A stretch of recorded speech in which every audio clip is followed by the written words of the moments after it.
আমি আসলামকে থাইল্যান্ডের বিষয়ে কি বলছি, মানে আপনি কি এইটুকু বলবেন যে আপনি আসলামকে থাইল্যান্ডের বিষয়ে কি বলছেন? আমি বলছি যে আমার একটা লাগেজ দরকার, এই কথা প্রসঙ্গে কথা উঠছে। আপনার যদি এরকম ফৈন্য অবস্থা হয়ে থাকে আপনি আমার সঙ্গে শেয়ার করতেন, এক ট্রাক লাগেজ আপনার বাড়ির নিচে চলে আসতো। হাজারের মতো কথা বলে, আপনার চিনে না 100 বার একটা কথা কইছে, কথাটা কানে যায় না। এই বেটা ফাজিল, সবসময় ডিস্টার্ব করস কেন? তোরা বলছি ডিস্টার্ব করবি না, মানুষের কাছে এসে ডিস্টার্ব করস। আজব, আপনি কাকে বলতেছেন? আমি তো আপনাকে বলছি। আমি তোমাকে সরি। কেন সরি বলবা? আমি কি করব বলো, আমি তো প্রত্যেকবার ভালো করে পরীক্ষা দেই, কিন্তু টিচাররা কিরকম দেখো, একটা ছেলেকে 4 বার ফেল করে। তাদের তো একটা মিনিমাম দায়িত্ববোধ আছে, তারা সেই দায়িত্ববোধ থেকে দয়া করে ছেলেটাকে পাশ করে দিতে পারে না।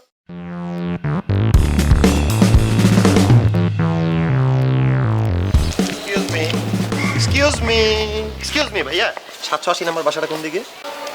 780। আচ্ছা পাই গেছি ভাই, ঠিক আছে, থ্যাংক ইউ ভাই। বাসা কোথায় লাগবে? 780 নাম্বার বাসাটা যে কোথায় পাই এটা খুঁজতেছি, তা পাচ্ছি না। এই, হ্যাঁ আপনার কি সমস্যা বলেন তো? আপনি সারাটাক্ষণ আমার পিছনে পড়ে থাকেন কিসের জন্য? আশ্চর্য, আমার কিসের সমস্যা? 780 নাম্বার বাসাটা খুঁজতেছি, আমার যাওয়া দরকার। আপনি চিনেন 780 নাম্বার বাসা কোন দিকে? আপনার কি আর কোনো কাজ নাই?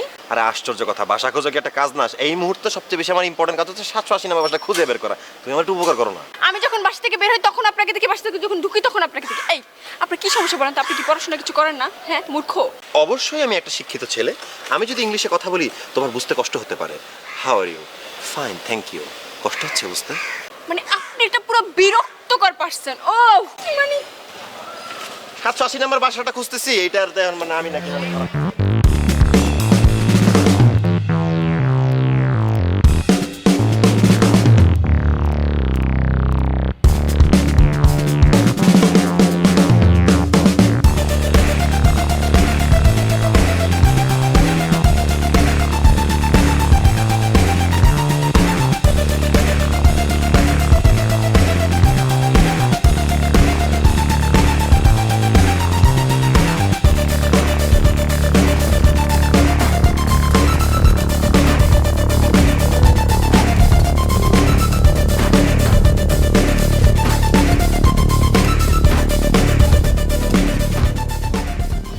ঘটনাটা কি কনসাই? এই গল্লি সেই গল্লি আধা ঘন্টা ধরে ঘুরতেছি। আমরা বলবেন তো, কিছু বলবেন তো যে আমরা কোথায় যাইতেছি বা কি আশেপাশে? কোনো কিছু তো কর না। কি হয়েছে, ঘটনা কি? মামা কি হয়েছে? না তুই থাইল্যান্ডে যাইস না ভাই, আমি মানে ভিসা পাসপোর্ট সব কিছু হয়ে গেছে, প্ল্যান রেডি, আমি যাই, তুই পরের বাজে তুই একটু ফারুক হয়ে যায়, যদি বলস যে তুই যাবি না তাইলে কিন্তু হয়ে যায়, আমার খুব জানো, তুই পরের বার যাইস, এবার আমি যাই। তুই তো থাই ভাষা জানোস না, ইংরেজি জানোস, তুই যাই কী করবি ওখানে, তুই পরের বার যাইস বললাম তো। আরে মামা, আমি সব প্রস্তুতি নিয়ে ফেলাইছি বুঝছেন। আমি তো থাই ভাষাও শিখছি, কাপুন কাপ, সদি কাপ, এগুলো আমি শিখছি তো, এগুলো থাই ভাষা। দু একটা দিয়ে তো হবে না, আর তাড়াতাড়ি শিখতেও পারবি না, তুই পরের বার যা, তুই খালি ফারুক দেখো যা, তুই যাবি না, তোর সমস্যা আছে। কিন্তু মামা আমি তো ডিসিশন নিয়ে নিছি, আমি যামই। আর আমি না গেলে তো আবার ফারুক ভাই কি মনে করে বুঝছেন না, হেরাবে কীভাবে মানা করতাম আমি? হ্যাঁ তো সব কিছু রেডি রেডি করে ফেলে দিছে না। এই 1000 টাকা তুমি রাখো, তোমার আমি দিলাম, খুশি হয়ে দিলাম, তুমি বুঝাই বলো যে মামায় যাব, আমি এখন যাবো না, আমার বাড়িতে অসুখ, আমি বাড়ি যাবো, এই টাকা দিয়ে বাড়িতে যাবো, আর কিছু ফলমূল কিনে নিয়ে যাবো। আপনি এত করে রিকোয়েস্ট করতেছেন, ভাইও দিচ্ছেন একবার। পায়ে তোমার কথাটা সবাই বললাম না তো, আচানক ধরে ফেলছি তোমার পায়ে। ওটা আমি ওটা বললে আমার ইজ্জতের হ্যাম্পার করো না তুমি। হ্যাঁ, টাকা দিলাম, রাখ। আচ্ছা ঠিক আছে, এত করে কইতেছেন যখন। রাজি? পরে কথা। হ্যাঁ।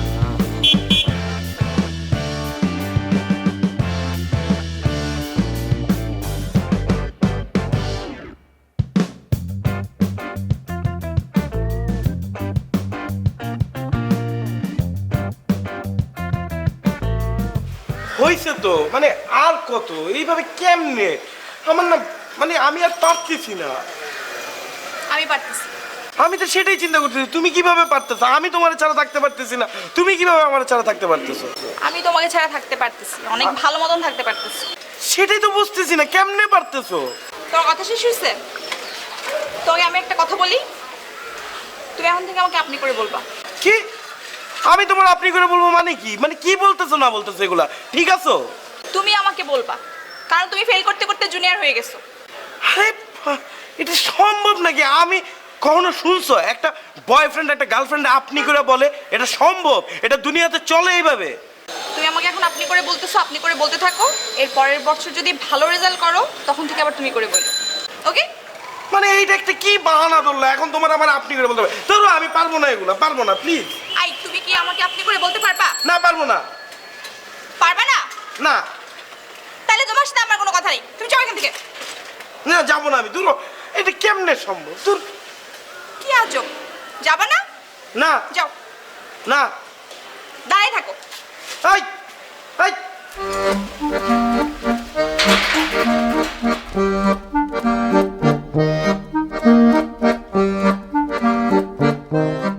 শোনো, লাগেজ গোছানো শেষ।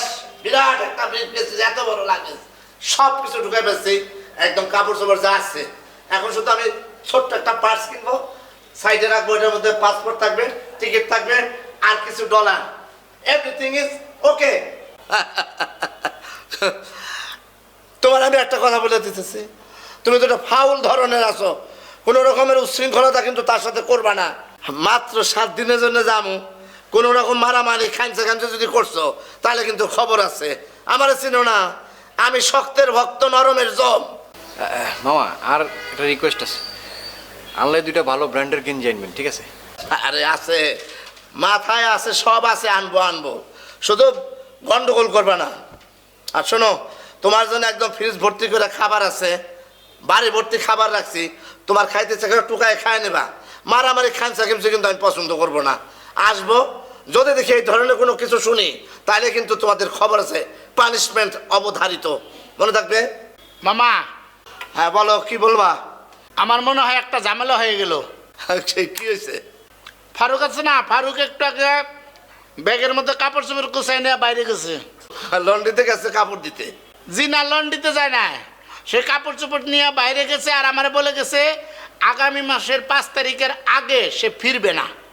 29 তারিখে ফ্লাইট, সে বাসার বাইরে গেছে 5 তারিখে? ফালতু কথা বলো। আমার পাসপোর্ট তার কাছে, ভিসা হয়ে গেছে, সে বলছে টিকিট রেডি, মানে সে এতই ব্যাককেল। যাইব না, সে আমার বলে গেছে ব্যাংকক যাওয়া ক্যান্সেল। তোমরা মাঝে মাঝে যা বলো না, মানে মনে হয় যেন আকাশ ভেঙে বললো আমার মাথার উপরে। এগুলো কিচ্ছু না, এখন এর প্রমাণ দিয়ে দিতেছি।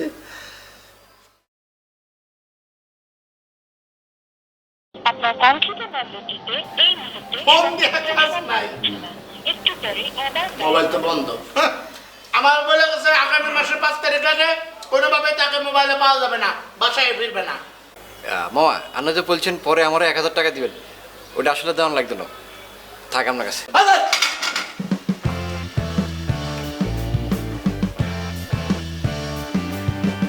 বলছি না, আমি সত্য কথা বলছি, তোমার ব্যাংকক যাওয়া ক্যান্সেল।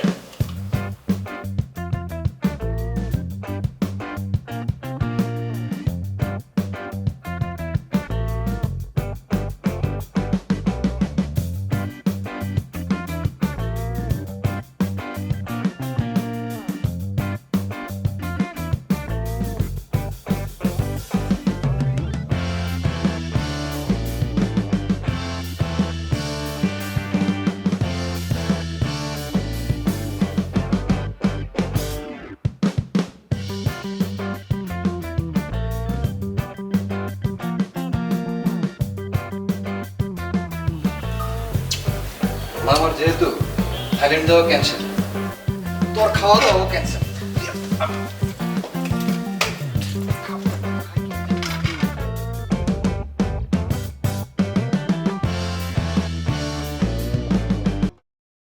হ্যালো, আসসালামু আলাইকুম। ওয়ালাইকুম আসসালাম ইয়া রাহমাতুল্লাহি ওয়া বারাকাতুহু। তোমার সালামের উচ্চারণটা তো খুব সুন্দর। মাদ্রাসায় পড়াশোনা করতো নাকি? আই আপনি কে? আমি শোনো না, তুমি একটু বারান্দার একটু এদিকে আসো না, পিছের দিকে আসো। কি কোন কোনায়? আই আপনি আমার নাম্বার কোথা থেকে পাইছেন? আসলে আমার মনে তো অনেক কষ্ট, তাই কষ্ট.com-কে ফোন দিয়ে বললাম যে আমার মনটা খুব খারাপ, কি করলে কি হবে। তারা বললো যে এই নাম্বারে কল দিন, আপনার কষ্ট সব দূর হয়ে যাবে। তাই তোমাকে কল দিলাম। এই তুমি অন্যদিকে ঘুরে আসো কেন? একটু আমার দিকে তাকাও না, একটু ঘুরে তাকাও না, মনটা ভালো হয়ে যাবে আমার, একটু তাকাও না। তাকাইছি, আমার মন ভালো আছে। ভালো হয়েছে। খুশি। এবার যান।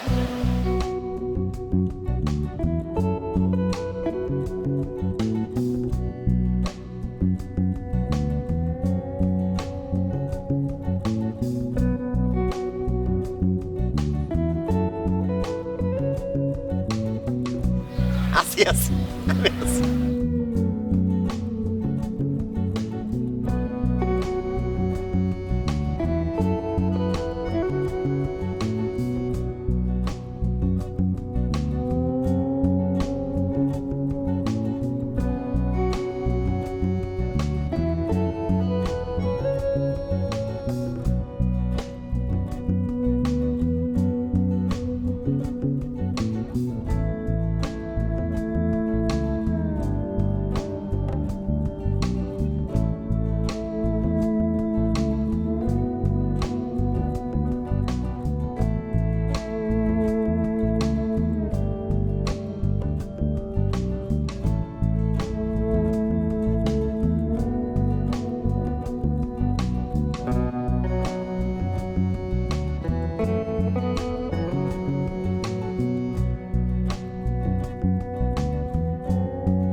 আপনার কি মন বেশি খারাপ?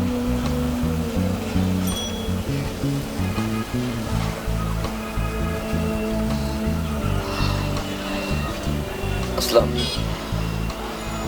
আমি জীবনে এত কষ্ট কোনোদিন পাই নাই। আজ 29 তারিখ, আজ আমার থাইল্যান্ডের ফ্লাইট ছিল। আমার থাইল্যান্ডে থাকার কথা ছিল। আসলাম, আচ্ছা মানুষ মানুষ এমন হয় কেন?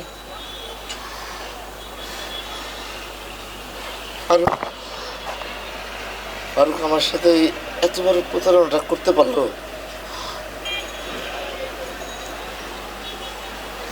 হয় আপনি মন বেশি খারাপ করে আপনার সময় অনেক আছে, আপনি আবার যাইতে পারবেন। আসলে আপনি আইন আমার লোক আই কই যাও? আইন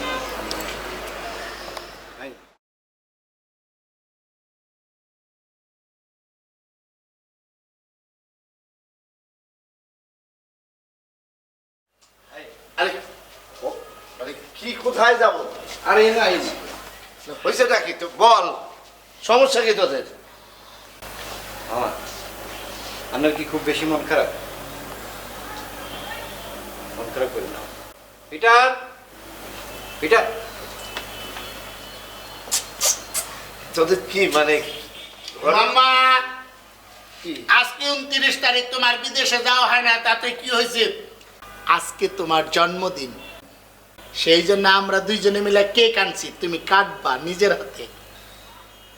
হ্যাপি বার্থডে টু মামা, হ্যাপি বার্থডে ডিয়ার মামা।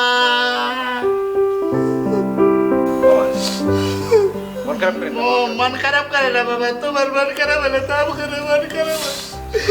মামা কাটো, তুমি নিজের হাতে কেক কাটবা বাবা। না বাবা, মন খারাপ করে না, না তুমি কাটো,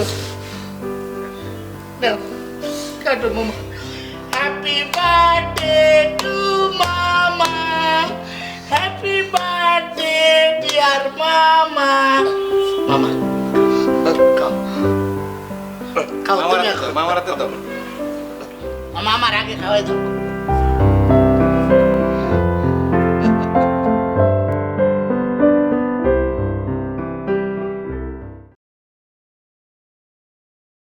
কি সমস্যা আমাকে বলবা? কিছু একটা সমস্যার মধ্যে তো তুমি আসোই, কিন্তু এটা আমার সাথে শেয়ার করতে কি প্রবলেম?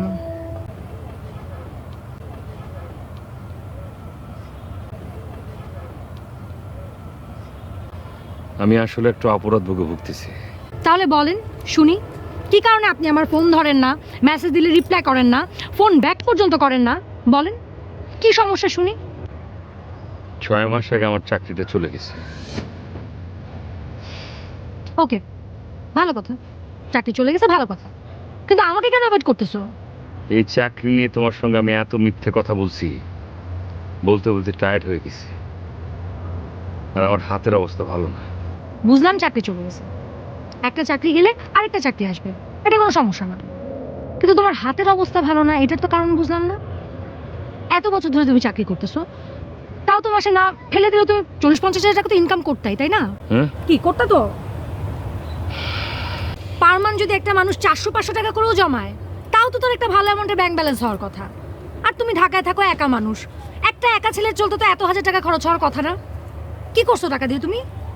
যদি তোমার কোনো সঞ্চয় থেকে না থাকে, তার মানে অবশ্যই তুমি কোনো খারাপ জায়গায় টাকাগুলো ইনভেস্ট করছো, মদ খাইছো, জুয়া খেলছো, অথবা অন্য কোনো মেয়ের পিছনে ঢালছো। এই জন্যই তুমি আমার ফোন ধরো না, এই জন্যই মেসেজ পাঠালে উত্তর দাও না, দেখা করো না, সব ধরনের যোগাযোগ বন্ধ করে দিছো। আমার না আগেই বোঝা উচিত ছিল তুমি আসলে আস্ত একটা 2 নাম্বার ছেলে। এখনো চুপ করে আছো? বলতেছো না কেন কি করছো টাকা দিয়ে? বলো কি করছো, বলবা তো কি করছো টাকাগুলো দিয়ে। যদি খারাপ কিছু না করে থাকো তাহলে অবশ্যই তোমার কাছে হিসাব আছে। কি করছো টাকা দিয়ে বলো? কি করছি? চলো চলো চলো।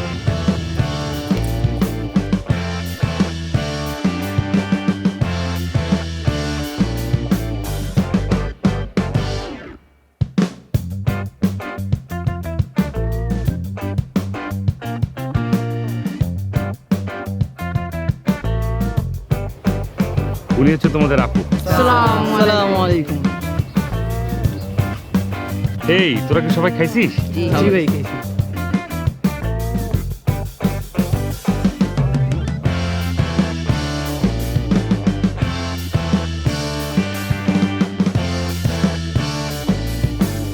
অনেক বড় ভুল হয়েছে আমার, না জেনে এভাবে তোমাকে ভুল বোঝাচ্ছিলাম। I am sorry, I am so sorry. তুমি এত সুইট করে সরি বলো কিভাবে? আমার তো মাঝে মাঝে মনে হয় কি যে তুমি সারা দিন আমাকে সরি বলো না। আমার খুব ভালো লাগবে জানো। মনে করো যে অন্য কিছু জিজ্ঞেস না করে তুমি আমাকে সরি বললে। বলো একবার সরি। দেখো না আমি কি করি। কিসের সরি বলো যা। বলো বলো, একবার সরি বলো। আচ্ছা সরি। আমি ভাত খেয়েছি, আরেকবার বলো সরি। ও কি শুরু করলাম? বলো না। আচ্ছা সরি। এই মাত্র আমি অফিস থেকে বের হলাম, আরেকবার বলো না। আর বলবো? হ্যাঁ, তোমাকে কোনো প্রশ্ন করতে হবে না তো, তুমি শুধু সরি বলবে, আমি আনসার দিয়ে দেবো। তোমার সরি এত মধুর কেন? একবার বলো, একবার একবার। ও বললাম না আর না, মোটেই না। একবার বলো না। যাও। সরি এত সুন্দর হতে পারে, তুমি তুমি আরেকবার বলো।